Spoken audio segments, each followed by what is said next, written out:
Good morning students, आपणा सर्वांचे career vision अकॅडमीच्या online प्लॅटफॉर्मवर स्वागत आहे। आज आपण आगामी सर्व प्रकारच्या स्पर्धा परीक्षेच्या दृष्टिकोनातून वन लाइनर करंट अफेअरचा भाग 25 अभ्यासणार आहोत, जो तुम्हाला आगामी सर्व प्रकारच्या स्पर्धा परीक्षांसाठी निश्चितच उपयुक्त ठरेल। या भागातला जो पहिला मुद्दा आहे तो म्हणजे सर्व आदिवासींना मूलभूत कागदपत्रे उपलब्ध करून देणारा देशातला पहिला जिल्हा कोणता, तर तो म्हणजे वायनाड। केरळ राज्यातला हा जिल्हा आहे जो सर्व आदिवासींना मूलभूत कागदपत्रे उपलब्ध करून देणारा देशातला पहिला जिल्हा ठरलेला आहे। आगामी सर्व प्रकारच्या स्पर्धा परीक्षेच्या दृष्टिकोनातून हा चालू घडामोडी विषयक मुद्दा खूप महत्त्वाचा आहे। पुढचा मुद्दा आपण पर्यावरण विषयक पाहणार आहोत। पीटर्सबर्ग हवामान संवाद 2023 हा कोणत्या ठिकाणी आयोजित करण्यात आला होता, तर पीटर्सबर्ग हवामान संवाद परिषद ही 2023 ची बर्लिन जर्मनी येथे आयोजित करण्यात आली होती। जर्मनी आणि संयुक्त अरब अमिरात यांच्या संयुक्त विद्यमाने। हा मुद्दा आवर्जून लक्षात ठेवा, कारण पर्यावरण हा आपल्याला जो घटक आहे तो मुख्य परीक्षेमध्ये आहे, त्या अनुषंगाने हा मुद्दा खूप महत्त्वाचा आहे चालू घडामोडी विषयक। पुढचा मुद्दा आपण पाहणार आहोत आणि हा मुद्दा देखील पर्यावरणाशीच रिलेटेड आहे। संयुक्त राष्ट्राच्या हवामान बदल कराराच्या 28व्या शिखर परिषदेचं आयोजन कोणत्या ठिकाणी करण्यात आलं होतं, तर ते म्हणजे संयुक्त अरब अमिरातमध्ये संयुक्त राष्ट्राच्या हवामान बदल कराराच्या 28व्या शिखर परिषदेचं आयोजन करण्यात आलं होतं, ज्याला आपण COP 28 म्हणतो, कॉन्फरन्स ऑफ पार्टीज। 27वी जी शिखर परिषद आयोजित करण्यात आली होती ती इजिप्तमध्ये, आणि त्या अगोदर 26व्या ज्या शिखर परिषदेचं आयोजन करण्यात आलं होतं ते ग्लासगो स्कॉटलंड या ठिकाणी। अशा ज्या कॉन्फरन्स असतात यावर आयोग नेहमी प्रश्न विचारतो। पुढचा मुद्दा आपण घेणार आहोत माहिती तंत्रज्ञानाशी रिलेटेड आहे आणि तो आपल्या अभ्यासक्रमाचा घटक आहे माहिती तंत्रज्ञान।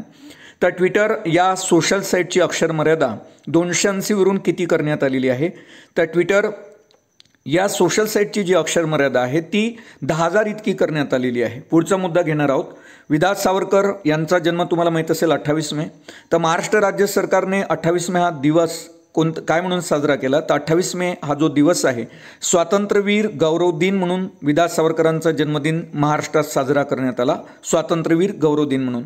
अलीकडे विधास सावरकर खूप चर्चेत होते, त्या अनुषंगाने विद्यार्थ्यांनी हा मुद्दा आवर्जून लक्षात ठेवावा का जे विधास सावरकर आहे यांचा जन्मदिन 28 मे रोजी महाराष्ट्र राज्य सरकारद्वारे काय म्हणून साजरा करण्यात आला, तर स्वातंत्र्यवीर गौरव दिन म्हणून। पुढचा मुद्दा घेणार आहोत आपण।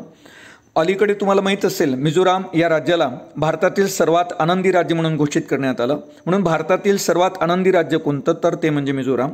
पुढचा मुद्दा आपण पाहणार आहोत केंद्रीय अर्थसंकल्प तुम्हाला माहीत असेल 2023-24 मध्ये भारत सरकारने कोणत्या वर्षापर्यंत सिकल सेल ॲनिमिया नष्ट करण्याचं मिशन जाहीर केलेलं आहे, तर 2047 पर्यंत भारत सरकारने सिकल सेल ॲनिमिया नष्ट करण्याचं मिशन जाहीर केलेलं आहे।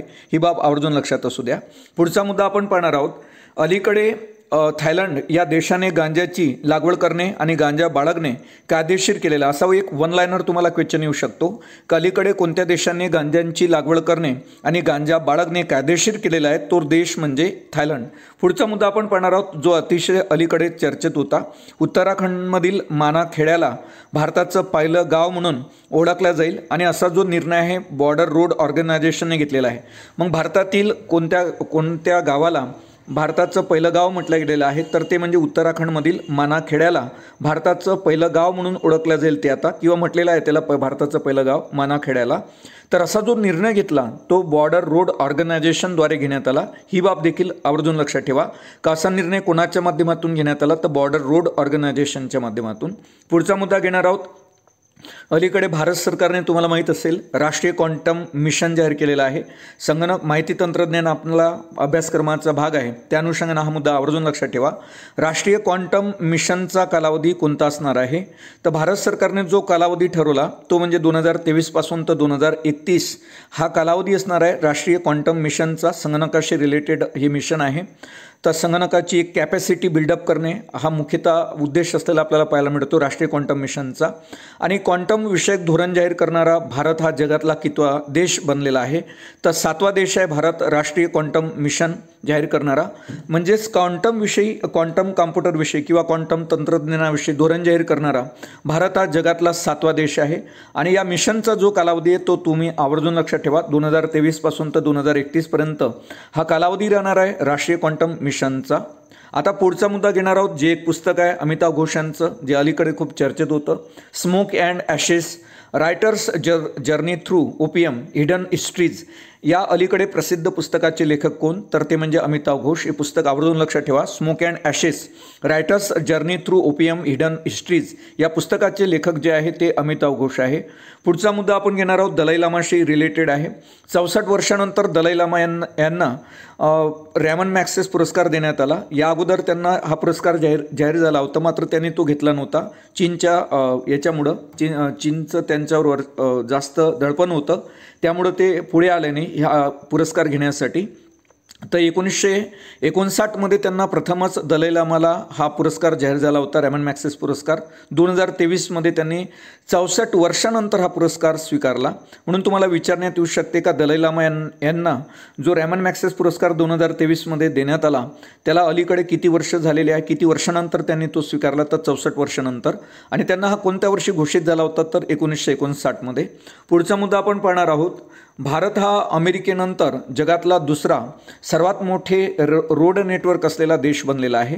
भारताने चीन या देशाला मागं टाकलेलं आहे रोड नेटवर्कमध्ये. आणि सध्या भारताचे केंद्रीय वाहतूक मंत्री जे आहेत ते नितीन गडकरी आहे. हे दोन्ही मुद्दे आवर्जून लक्षात ठेवा का जगातला सर्वात मोठा रोड नेटवर्क असलेला देश कोणता आहे? तर तो म्हणजे अमेरिका. दुसऱ्या क्रमांकावर भारत ठरलेला आहे आणि भारताने चीन या देशाला मागं टाकलेला आहे रोड नेटवर्कमध्ये. वाहतूक दळणवळण आपला अभ्यासक्रमाचा घटक आहे. त्या अनुषंगाने हा मुद्दा विद्यार्थ्यांनी आवर्जून लक्षात ठेवावा. पुढचा मुद्दा घेणार आहोत आपण. तुरुंगात असलेल्या इराणच्या 3 महिला पत्रकार, त्याच्यामध्ये निलुफर हमेदी असेल, इलाहा मोहम्मदी असेल आणि इराणमधील नर्गेस असेल, यांना अलीकडे युनेस्कोच्या गुलेर्मा कानो या जागतिक पत्रकारिता पुरस्कार 2023ने सन्मानित करण्यात आले. याविषयी तुम्हाला विचारण्यात येऊ शकते. अलीकडे युनेस्कोचा जो गुलेर्मा कानो जागतिक पत्रकारिता पुरस्कार आहे तो कोणाला देण्यात आला? तर तुरुंगात असलेल्या इराणच्या 3 महिला पत्रकारांना, त्याच्यामध्ये निलुफर हमेदी असेल, इलाहा मोहम्मदी असेल आणि इराणमधील नर्गेस असेल, या तिघी जणींना युनेस्कोच्या गुलेर्मा कानो या जागतिक पत्रकारिता पुरस्कार 2023ने सन्मानित करण्यात आले. पुढचा मुद्दा आपण पाहणार आहोत जो सर्कसशी रिलेटेड आहे. तुम्हाला नाव माहीत असेल, जेमिनी शंकर हे भारतातील सर्कस उद्योगाच्या प्रणेत्यापैकी एक होते. त्यांनी 2 सर्किसी काढल्या होत्या, त्याच्यामध्ये जेमिनी आणि जम्बो. आवर्जून लक्षात ठेवा. तुम्हाला विचारण्यात येऊ शकते की जेमिनी शंकर हे कोणत्या क्षेत्राशी रिलेटेड होते? तर ते म्हणजे सर्कस. पुढचा मुद्दा आपण पाहणार आहोत. भारताला सन 2045 पर्यंत अंमली पदार्थापासून मुक्त करण्याचं उद्दिष्ट भारत सरकारने ठेवलेलं आहे. त्यामुळे यावर एक प्रश्न येऊ शकतो तुम्हाला का भारत सरकारने कोणत्या वर्षापर्यंत भारताला अंमली पदार्थ म्हणजे मादक द्रव्यापासून मुक्त करण्याचं उद्दिष्ट ठेवलेलं आहे? तर 2045 पर्यंत भारताला अंमली पदार्थापासून मुक्त करण्याचं जे उद्दिष्ट आहे ते भारत सरकारने ठेवलेलं आपल्याला पाहायला मिळते. नंतरचा मुद्दा आपण उडान योजनेच्या संदर्भात घेणार आहोत. उडान योजनेला तुम्हाला माहीत असेल अलीकडे 5वा टप्पा सुरू झालेला आहे. उडे देश का आम नागरिक असं त्याचं एक घोषवाक्य आपल्याला पाहायला मिळते उडान योजनेचं. त्याच्या 5व्या टप्प्याला 2023 मध्ये सुरुवात करण्यात आली. ही योजना आवर्जून लक्षात ठेवा. याचा हा आता 5वा टप्पा असणार आहे उडान योजनेचा. मात्र ही योजना जी सुरू करण्यात आली होती ती 21 ऑक्टोबर 2016 रोजी. आता 2023 मध्ये या उडान योजनेचा 5व्या टप्प्याला सुरुवात झालेली आहे. मात्र तुम्ही हे लक्षात ठेवा की ही योजना केव्हा सुरू करण्यात आली होती? तर 21 ऑक्टोबर 2016. आणि या योजनेचं जे ब्रीदवाक्य किंवा घोषवाक्य होतं ते होतं उडे देश का आम नागरिक. पुढचा मुद्दा आपण पाहणार आहोत. तुम्हाला माहीत असेल अलीकडे जलसंधारणाच्या योजनांमध्ये भारतात महाराष्ट्राचा प्रथम क्रमांक लागला. तुम्हाला माहीत असेल देवेंद्र फडणवीस सरकारने मागेल त्याला शेततळे ही योजना सुरू केली होती. तर कॅगने त्याच्यावर ठपका देखील ठेवलेला होता. तो एक अवांतर विषय. पण महत्त्वाचा मुद्दा हा लक्षात ठेवा का जलसंधारणाच्या योजनांमध्ये भारतामध्ये पहिला क्रमांक कोणाचा लागतो? तर जलसंधारणाच्या योजनांमध्ये महाराष्ट्राचा प्रथम क्रमांक लागतो. आणि मागेल त्याला शेततळे ही जी योजना होती या योजनेच्या माध्यमातून एका वर्षामध्ये 5,000 असं 5 वर्षात 25,000 शेततळे बांधण्याचं एक उद्दिष्ट ठेवण्यात आलेलं होतं 2019 पर्यंत. हे आपल्याला पाहायला मिळते. तर आता ही योजना लक्षात ठेवा का जलसंधारणाच्या योजनांमध्ये प्रथम क्रमांक कोणाचा आहे? तर महाराष्ट्राचा प्रथम क्रमांक लागतो. पुढचा मुद्दा आपण पाहणार आहोत. सुदानमध्ये अडकलेल्या भारतीयांना मायदेशी आणण्यासाठी भारत सरकारने कोणतं ऑपरेशन राबवलं? तर ऑपरेशन कावेरी. तुम्हाला माहीत असेल सुदान हा दक्षिण आफ्रिकेमधला देश आहे. त्या ठिकाणी मुख्य लष्कर आणि निमलष्कर यांच्यामध्ये वादविवाद गृहयुद्ध सुरू झालेलं आहे. त्या अनुषंगाने तिथे भारतीय अडकले होते त्यामधून भारतीयांना परत आणण्यासाठी भारत सरकारमार्फत ऑपरेशन कावेरी राबवण्यात आलं होतं 24 एप्रिल 2023 रोजी. आणि या अनुषंगाने एक आणखी मुद्दा मुद्दा लक्षात ठेवा, कारण याच्यामध्ये गल्लत होऊ शकते. ऑपरेशन कावेरी आणि ऑपरेशन करुणा. तर म्यानमारमध्ये जेव्हा म्यानमारमध्ये आणि बांगलादेशमध्ये ज्यावेळेस मोचा चक्रीवादळाने तडाखा दिला सुनामीच्या स्वरूपात, तर त्यावेळेस म्यानमारला एक मानवीय सहायता म्हणून भारत सरकारच्या माध्यमातून त्यावेळेस ऑपरेशन करुणा राबवण्यात आले होते.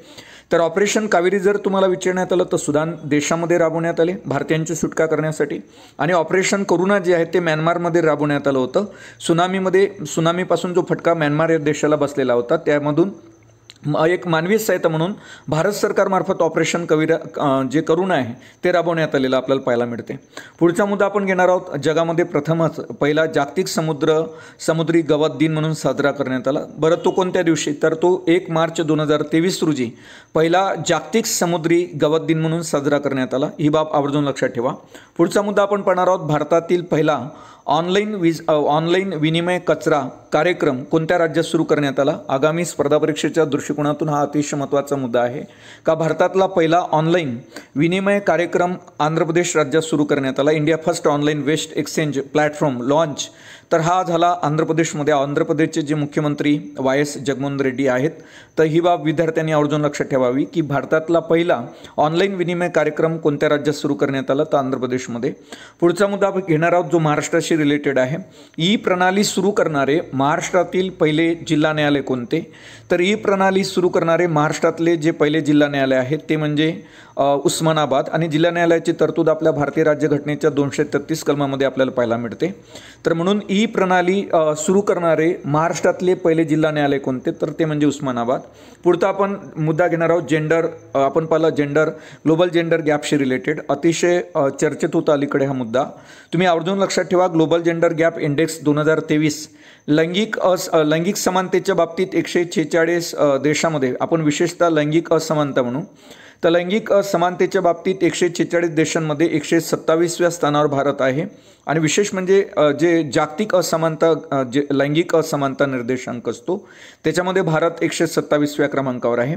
भारताच्या स्थितीत गेल्या वर्षाच्या तुलनेत 8 स्थानांनी सुधारणा झालेली आपल्याला पाहायला मिळते. 2022चा जर आपण विचार केला तर भारत त्यावेळेस 2022मध्ये ग्लोबल जेंडर गॅप इंडेक्समध्ये 135वा देश होता, आणि 2023मध्ये 146 देशांच्या यादीमध्ये भारताचा 127वा क्रमांक लागतो. ही बाब आवर्जून लक्षात ठेवा. सद्यस्थितीमध्ये म्हणजे 2023मध्ये ग्लोबल जेंडर गॅप इंडेक्समध्ये भारताचा कितवा क्रमांक आहे? तर 146 देशांच्या यादीस 127वा. आणि आपण पाहिलं का 8 स्थानांनी भारताच्या स्थानामध्ये सुधारणा झाली, कारण 2012मध्ये भारताचं जे स्थान होतं ते 135वं होतं. सर्वात अधिक लिंग समानता आपल्याला आईसलँडमध्ये पाहायला मिळते, आणि आईसलँड तर सलग 14व्या वर्षी या स्थानावर आहे, प्रथम स्थानावर. दुसऱ्या क्रमांकावर नॉर्वे आहे, आणि तिसऱ्या क्रमांकावर फिनलँड आहे. सर्वात अधिक लिंग समानता आपल्याला अफगाणिस्तान या देशामध्ये पाहायला मिळते. तर पहिला देश आवर्जून लक्षात ठेवा ज्या ठिकाणी लिंग समानता जास्त आहे तो म्हणजे आईसलँड, आणि लिंग समानता सर्वात जास्त अफगाणिस्तानमध्ये 146व्या क्रमांकावर आहे.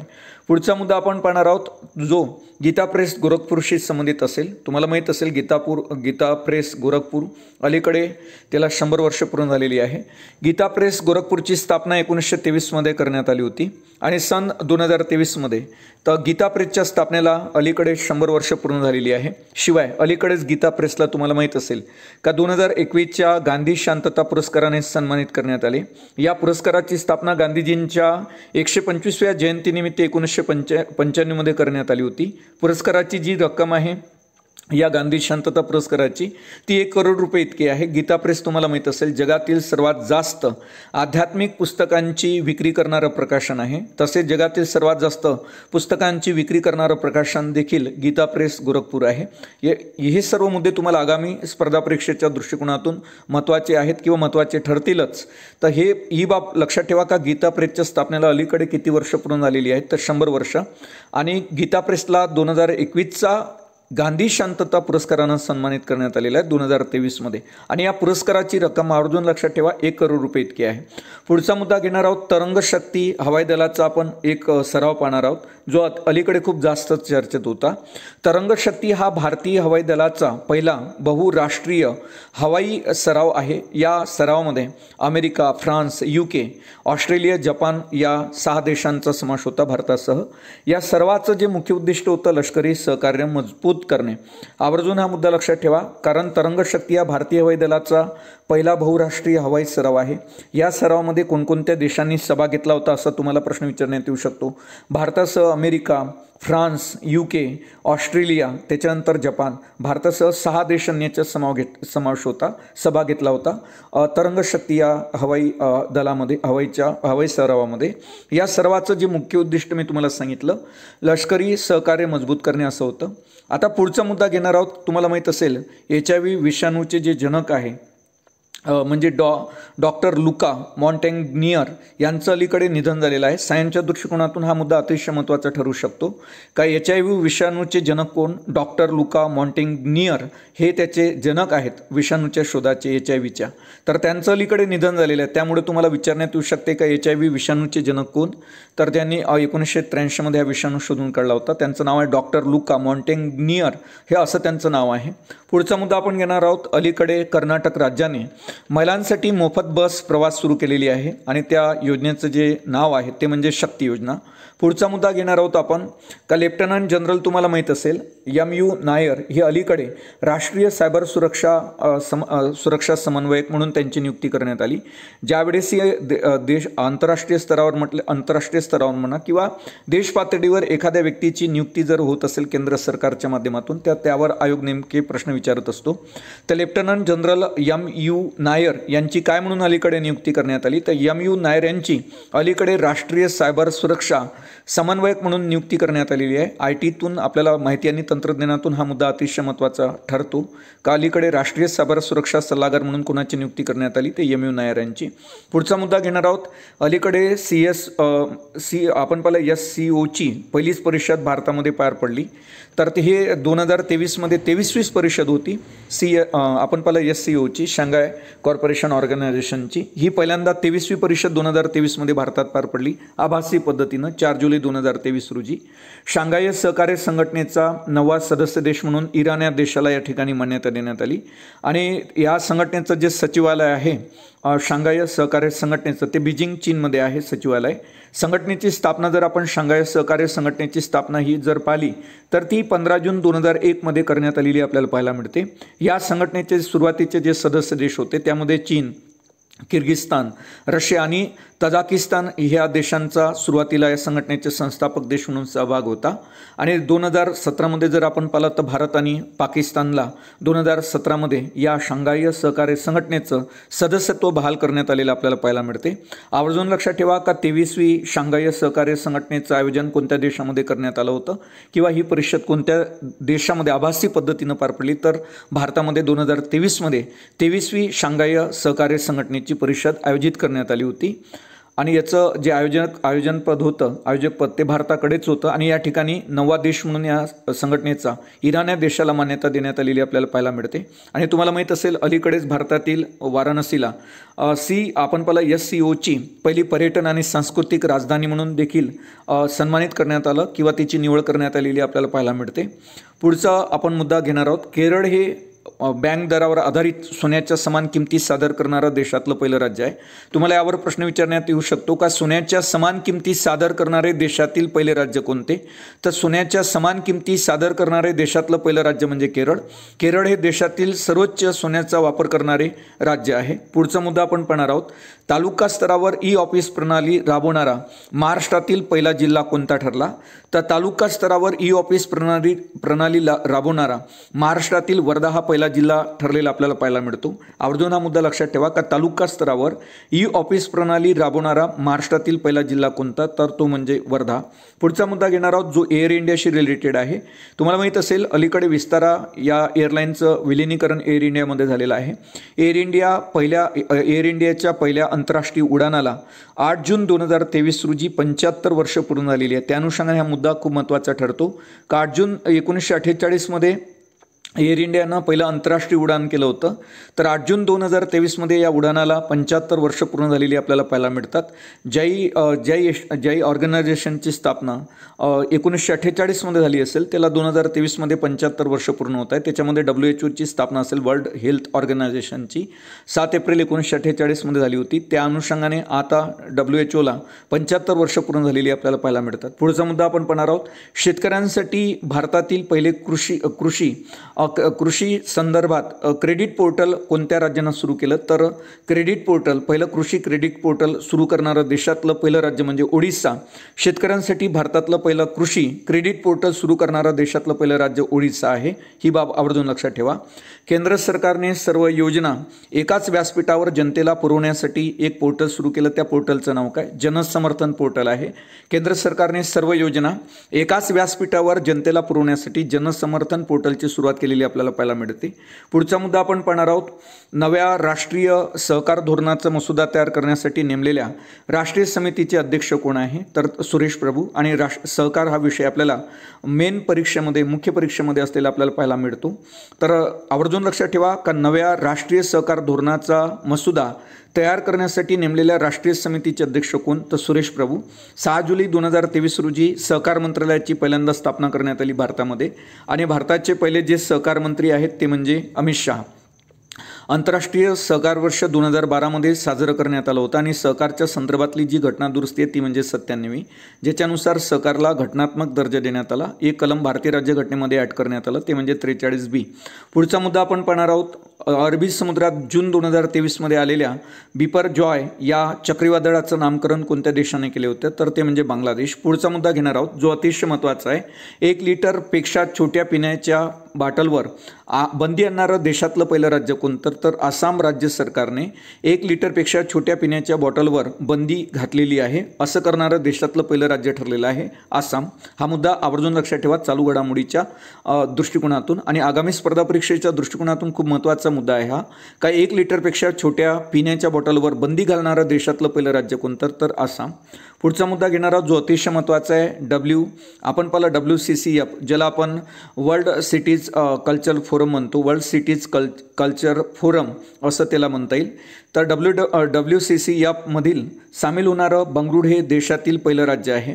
संशोधन, बुद्धिमत्ता यामध्ये पुढे असणाऱ्या आणि भविष्यातील समृद्धीमध्ये संस्कृतीची भूमिका शोधणाऱ्या शहरांच्या जागतिक नेटवर्कच्या आपण पाहिलं जागतिक शहर यादीमध्ये आपल्याला या बंगळुरू शहराचा समावेश झालेला पाहायला मिळतो. तर बंगळुरू हे पहिलं शहर ठरलेलं आहे भारतातील. तर सांस्कृतिक भूमिका शोधणाऱ्या आणि जागतिक नेटवर्कच्या जागतिक शहर संस्कृती मंचाच्या म्हणजे वर्ल्ड सिटीज कल्चर फोरमच्या भाग बनणारे किंवा असणारे बंगळुरू हे देशातलं पहिलं शहर असलेलं आपल्याला पाहायला मिळते. आवर्जून हा मुद्दा लक्षात ठेवा. आणि त्याच्यानंतर आपण जर WCCF नेटवर्कमध्ये सध्या जगातील 6 खंडामधील जवळपास 40 शहरे असलेली आपल्याला पाहायला मिळते. न्यूयॉर्क असेल, लंडन असेल, पॅरिस असेल, टोकियो आणि दुबई यासारख्या शहरांच्या लीगमध्ये आता बंगळुरू या शहराची नवीनतम भर पडलेली आपल्याला पाहायला मिळते. या WCCमध्ये म्हणजे वर्ल्ड सिटीज कल्चर फोरममध्ये बंगळुरू या शहराची भर पडलेली आहे. त्यामध्ये New York, London, Paris, Tokyo, Dubai या शहरांचा देखील समावेश असलेला आपल्याला पाहायला मिळतो. आणि सोबत एक बाब लक्षात ठेवा का जगामध्ये 40 शहर आहे का जे वर्ल्ड सिटीज कल्चर फोरमचे भाग आहेत. आणि आता मुख्य मुद्दा हा निर्माण होतो का हे केव्हा सुरू झालं WCCF? तर लंडनचे संस्कृती आणि क्रिएटिव्ह इंडस्ट्रीचे जे उपमहापौर आहेत जस्टिन सिम्पसन OBE यांनी 2012मध्ये ग्लोबल कॉन्सोर्टियमची स्थापना केली आणि त्याच्या माध्यमातून वर्ल्ड सिटीज कल्चर फोरम तयार करण्यात आला. आणि त्या माध्यमातून अशा शहरांचा याच्यामध्ये समावेश होत असतो म्हणजे जे भविष्यातील समृद्धीमध्ये संस्कृतीची भूमिका शोधतात तर त्यांचा समावेश आपण पाहतो का वर्ल्ड सिटीज कल्चर फोरममध्ये होताना आपल्याला पाहायला मिळतो. पुढचा मुद्दा घेणार आहोत जो पुस्तकाशी रिलेटेड आहे. अलीकडे तुम्हाला माहीत असेल जादूनामा या पुस्तकाचं प्रकाशन केलेलं आहे. आणि हे पुस्तक कोणाचं आहे? जादूनामा या पुस्तकाचं प्रकाशन अलीकडे झालेलं आहे. या पुस्तकाचे जर लेखक पाहिले तर ते गीतकार जावेद अख्तर आहे. यांच्या जीवनावर आधारित हे पुस्तक आहे जादूनामा. आणि अरविंद मंडलोई यांच्याद्वारे लिखित हे पुस्तक आहे जादूनामा. पण कोणाच्या जीवनाशी रिलेटेड, तर जावेद अख्तर गीतकर आहेत त्यांच्याशी रिलेटेड हे जादूनामा पुस्तक आहे. आणि या पुस्तकाचे जे लिखाण केलं आहे ते अरविंद मंडलोई यांनी केलं. जादूनामा या पुस्तकाचं प्रकाशन जानेवारी 2023 झालेलं आपल्याला पाहायला मिळते. जावेद अख्तर यांना लहानपणी जादू या नावाने बोलवल्या जायचे. पुढचा मुद्दा घेणार आहोत, हरित हायड्रोजन धोरणाशी संबंधित आहे. तुम्हाला माहीत असेल भारतातील हरित हायड्रोजन घोषित करणारं देशातलं पहिलं राज्य म्हणजे महाराष्ट्र.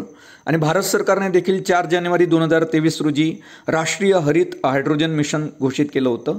आणि याचा मुख्य जो पर्पज आहे तो नवीनीकरणीय ऊर्जा आणि हरित हायड्रोजन प्रकल्पांना प्रोत्साहन देण्यासाठी राज्याचे हे हरित हायड्रोजन धोरण मंजूर करण्यात आले, ज्याच्यामध्ये नवीनीकरणीय ऊर्जेला आणि हरित हायड्रोजन प्रकल्पाला प्रोत्साहन दिलं जाईल. असं धोरण जाहीर करणारे हे भारतातील महाराष्ट्र हे पहिलंच राज्य आहे. आणि आपल्या देशाचे जे पंतप्रधान आहे नरेंद्र मोदीजींनी तर 4 जानेवारी 2023 रोजी राष्ट्रीय हरित हायड्रोजन धोरण जाहीर केलं होतं. त्या अनुषंगाने महाराष्ट्र राज्य सरकारने देखील राज्य स्तरावर हरित हायड्रोजन धोरण जाहीर केलं.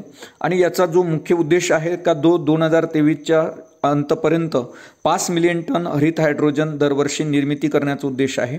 तर आवर्जून लक्षात ठेवा का 2023पर्यंत 5 मिलियन टन हरित हायड्रोजन क्रिएट करायचं आहे, निर्माण करायचं आहे. आणि सोबतच दरवर्षी 5 मिलियन टन हरित हायड्रोजनची निर्मिती करण्याचा उद्देश आपल्याला या हरित हायड्रोजन धोरणाचा पाहायला मिळतो. आता आपण एक महत्त्वाचा मुद्दा अभ्यासणार आहोत. महाराष्ट्रामध्ये नीती आयोगाच्या धर्तीवर मित्र नावाची संस्था स्थापन करण्यात आली. त्या अनुषंगाने हा मुद्दा आपण घेणार आहोत अभ्यासाला. तर महाराष्ट्रात नीती आयोगाच्या धर्तीवर मित्र तर ही संस्था स्थापन करण्यात आली. आता मुख्य मुद्दा हा निर्माण होतो का मित्र म्हणजे नेमकं काय. तर मित्र म्हणजे Maharashtra institute for transformation government of Maharashtra is establish as a dedicate think tank आहे फॉर द स्टेट गव्हर्नमेंटची. तर ही बाब आवर्जून लक्षात ठेवा का मित्र म्हणजे नेमकं काय. महाराष्ट्र इन्स्टिट्यूट फॉर ट्रान्सफॉर्मेशन मित्र मित्र ही संस्था महाराष्ट्रात स्थापन करण्यात आली नीती आयोगाच्या धर्तीवर. तुम्हाला असा प्रश्न विचारला जाऊ शकतो का महाराष्ट्रामध्ये नीती आयोगाच्या धर्तीवर कोणती संस्था स्थापना करण्यात आली, तर ती म्हणजे मित्र या संस्थेची स्थापना करण्यात आलेली आपल्याला पाहायला मिळते. आता दुसरा एक महत्त्वाचा मुद्दा का मित्र या संस्थेच्या CEO पदी कुणाची निवड करण्यात आली. तर मित्र या संस्थेच्या CEO पदी प्रवीण सिंह परदेशी यांची निवड करण्यात आली.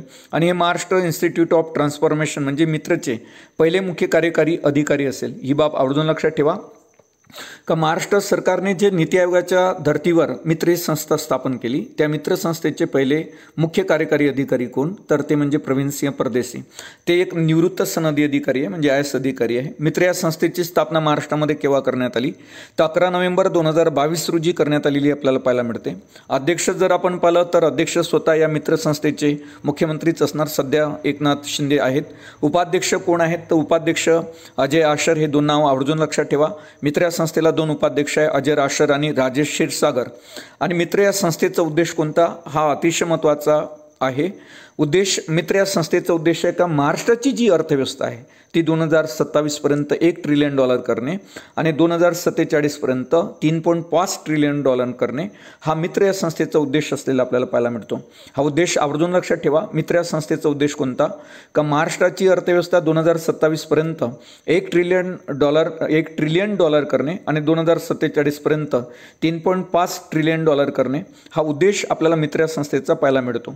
पुढचा मुद्दा घेणार आहोत आम आदमी पक्षाशी रिलेटेड आहे. अलीकडे आम आदमी पार्टीला राष्ट्रीय पक्षाचा दर्जा मिळाला 10 एप्रिल 2023 रोजी. आम आदमी पार्टीची स्थापना 2 ऑक्टोबर 2012 रोजी करण्यात आली होती. चिन्ह आहे या आम आदमी पार्टीचं झाडू. पक्षप्रमुख तुम्हाला माहीत असेल अरविंद केजरीवाल. आणि अलीकडे आपण पाहिलं का या पक्षाला 4 राज्यामध्ये राज्य पक्षाचा दर्जा मिळाला, त्याच्यामध्ये दिल्ली, पंजाब, गोवा आणि गुजरात. तर या ठिकाणी दिल्ली पंजाब आवर्जून लक्षात ठेवा, गवरून 2 आहे, गोवा आणि गुजरात. तर यामुळं जर तुम्हाला विचारण्यात आलं का या पक्षाला अलीकडे राष्ट्रीय पक्षाचा दर्जा मिळाला तर तो कोणत्या दिवशी देण्यात आला, तर 10 एप्रिल 2023 रोजी. कोणत्या 4 राज्यामध्ये हा पक्ष राज्य पक्ष ठरला, तर दिल्ली, पंजाब, गोवा आणि गुजरातमध्ये राष्ट्रीय पक्षाचा आता अलीकडे दर्जा मिळालेला आहे पक्षाला. 4 राज्यामध्ये तो राज्यपक्ष आहे, दिल्ली, पंजाब, गोवा आणि गुजरातमध्ये. याचवेळी आयोगानं काय केलं, देशाच्या मुख्य निवडणूक आयोगाने राष्ट्रवादी काँग्रेस असेल, तृणमूल काँग्रेस असेल, कम्युनिस्ट पार्टी ऑफ इंडिया असेल यांचा राष्ट्रीय पक्षाचा दर्जा काढून घेतला. आपले मुख्य निवडणूक आयुक्त तुम्हाला माहीत असेल राजीव कुमार आहे 25वे. तर आपण पाहिलं का देशाच्या मुख्य निवडणूक आयोगाने कोणत्या पक्षांचा राष्ट्रीय पक्षाचा दर्जा काढून घेतला, तर राष्ट्रवादी काँग्रेस, तृणमूल काँग्रेस आणि कम्युनिस्ट पार्टी ऑफ इंडिया. आता पुढचा मुद्दा घेणार आहोत आपण तर राष्ट्रीय आणि राष्ट्रवादी आणि तृणमूल यांचा नागालँड आणि मेघालयमधील राज्यपक्षाचा दर्जा कायम ठेवलेला आहे. दोन राज्यातला यांचा जो दर्जा होता राज्यपक्षाचा तो निवडणूक आयोगाने कायम ठेवलेला आहे. एक म्हणजे नागालँड आणि दुसरं म्हणजे मेघालय. राष्ट्रवादी आणि तृणमूल काँग्रेसचा दोन राज्यातला राज्यपक्षाचा दर्जा कायम ठेवण्यात आला, तो म्हणजे नागालँड आणि मेघालय. सध्या देशात विद्यार्थ्यांनी लक्ष ठेवावं 6 राष्ट्रीय पक्ष आहेत. त्याच्यामध्ये भाजप एक आहे. भाजपची स्थापना 6 एप्रिल 1980ची आहे. त्याच्यानंतर नॅशनल पीपल्स पार्टी तुम्हाला माहीत असेल PM संगमाची आहे 6 जानेवारी 2013ची. काँग्रेस तुम्हाला माहिती आहे 1885. त्याच्यानंतर भारतीय कम्युनिस्ट मार्क्स पक्ष जो आहे 64चा. बसपा, तर आपण बहुजन समाज पार्टी जर पाहिलं तर 1984 आणि आप 2012. तर या ठिकाणी आपल्याला पाहायला मिळते का सध्या देशामध्ये 6 राष्ट्रीय पक्ष आहेत सद्यस्थितीमध्ये. भाजप, त्याच्यानंतर नॅशनल पीपल्स पार्टी, काँग्रेस, भारतीय कम्युनिस्ट पार्टी मार्क्सवादी आणि बसपा, त्याच्यानंतर आप. आणि सार्वत्रिक जर आपण पाहिलं देशातल्या पहिल्या ज्या सार्वत्रिक निवडणुका पार पडल्या होत्या 1952मध्ये, त्यावेळेस 14 राष्ट्रीय पक्ष होते. हा मुद्दा विद्यार्थ्यांनी आवर्जून लक्षात ठेवा का ज्यावेळेस देशातील पहिल्या सार्वत्रिक निवडणुका पार पडल्या 1952मध्ये, तेव्हा देशामध्ये किती राष्ट्रीय पक्ष होते तर 14. तर अशा पद्धतीने अतिशय महत्त्वाचे मुद्दे आहे आगामी सर्व प्रकारच्या स्पर्धा परीक्षांसाठी, जे तुम्हाला निश्चितच उपयुक्त ठरतील. पुन्हा भेटू आपण वन लायनर करंट अफेअरच्या ऑनलाईन टेस्ट सिरीजमधला किंवा सिरीजमधल्या 26व्या भागात. त्यामध्ये देखील असतील असे महत्त्वाचे चालू घडामोडी विषयक मुद्दे जे तुम्हाला आगामी सर्व प्रकारच्या स्पर्धा परीक्षांसाठी उपयुक्त ठरतील. तोपर्यंत धन्यवाद.